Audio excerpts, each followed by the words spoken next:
نحمدہ ونصلی علی رسولہ الکریم اما بعد فاعوذ باللہ من الشیطان الرجیم بسم اللہ الرحمن الرحیم۔ ناظرین، آج ہم آپ کی خدمت میں ایک بہت ہی معلوماتی ویڈیو لے کر حاضر ہوئے ہیں۔ اللہ فرماتا ہے عیسیٰ علیہ السلام سے کہ اے عیسیٰ وہ وقت یاد کرو، اے محمد صلی اللہ علیہ وسلم وہ وقت یاد کرو، اے محمد کے شاگردوں وہ وقت یاد کرو جب اللہ رب العزت نے عیسیٰ علیہ السلام سے کہا تھا۔ کیا کہا تھا؟ انی متوفی کا، کہ میں تجھے وفات دینے والا ہوں۔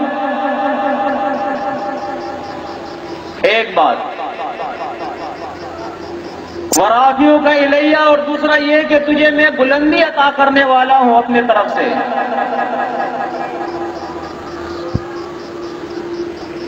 اور تیسری بات، جو عیسیٰ علیہ السلام سے جو وعدہ اللہ رب العزت نے کیا تھا وہ یہ ہے وَمُطَهِّرُكَ مِنَ الَّذِينَ كَفَرُوا، کافروں سے تجھے پاک کرنے والا ہوں۔ اور چوتھا وعدہ وَجَاعِلُ الَّذِينَ اتَّبَعُوكَ فَوْقَ الَّذِينَ كَفَرُوا إِلَىٰ يَوْمِ الْقِيَامَةِ، اے عیسیٰ تیرے پیروکاروں کو قیامت تک میں غالب رکھوں گا، غالب رکھوں گا۔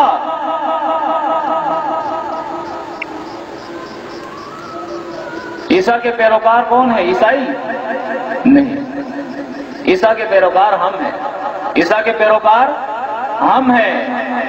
تمام رسول لا نفرق بین احد من رسلی، تمام رسول ان کے اندر ہم فرق نہیں کرتے، وہ سب کے سب اللہ کے سچے رسول ہیں۔ اللہ کے نبی نے فرمایا ہم تمام کے تمام انبیاء بھائی ہیں اور ہمارا دین ایک دین ہے، ہمارا دین ایک دین ہے۔ محمد کی پیروی عیسیٰ کی پیروی ہے، عیسیٰ کی پیروی موسیٰ کی پیروی ہے، موسیٰ کی پیروی ابراہیم کی پیروی ہے۔ اللہ رب العزت بیان فرماتا ہے قال فیہا تحیون وفیہا تموتون ومنہا تخرجون۔ اللہ رب العزت بیان فرماتا ہے جب سے اللہ نے آدم علیہ السلام کو دنیا پہ بھیجا ہے تو اس وقت سے اللہ نے یہ خطاب کر دیا آیت نمبر 25 کے اندر سورہ اعراف کہ فیہا تحیون، زندہ کہاں رہو گے؟ زمین پہ۔ اگر عیسیٰ زندہ ہے تو زمین پہ ہونا چاہیے، اس لیے کہ یہ نص قطعی ہے، ورنہ استثنائی صورت قرآن میں بیان کی جائے۔ اللہ فرماتا ہے فیہا تحیون، اس زمین پہ تم زندہ رہو گے، وفیہا تموتون، اگر موت آئے گی تو اسی زمین پہ آئے گی۔ اب یہ بھی نہیں ہو سکتا کہ موت کے لیے کوئی آسمان پہ چلا جائے، زندگی بھی یہی، موت بھی یہی پہ۔ وَمِنْهَا، اللہ فرماتا ہے اسی زمین سے تخرجون، تمہیں نکالا جائے گا۔ نکلنا بھی کہاں سے ہے؟ اسی زمین سے۔ اس لیے اللہ فرماتا ہے أَلَمْ نَجْعَلِ الْأَرْضَ كِفَاتًا أَحْيَاءً وَأَمْوَاتًا، لوگوں آسمان پہ چڑھنے کی ضرورت نہیں، اس زمین کو ہم نے مردوں اور زندوں کے لیے کیا کر دیا ہے؟ کافی کر دیا ہے۔ کفاتا،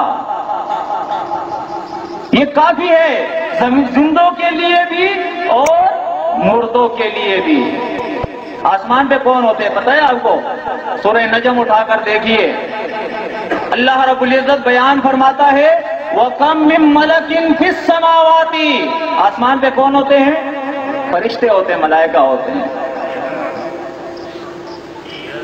اس لیے ہم کہتے ہیں مسئلے کچھ اور بیچ میں آ جاتے ہیں، اس لیے اس کی پھر وضاحت چاہیے ہوتی ہے، اس لیے اس کو میں نہیں چھیڑوں گا۔ بہرحال یہاں تک اس کو محدود رکھوں گا کہ عیسیٰ علیہ السلام آسمان پہ نہیں، عیسیٰ علیہ السلام کو زمین پہ موت آ گئی ہے۔ وَمَن لَّمْ يَحْكُم بِمَا أَنزَلَ اللَّهُ فَأُولَٰئِكَ هُمُ الْكَافِرُونَ۔ یہ 7واں رکوع ہے سورہ مائدہ کا، اور پھر فرمایا وَمَن لَّمْ يَحْكُم بِمَا أَنزَلَ اللَّهُ فَأُولَٰئِكَ هُمُ الظَّالِمُونَ۔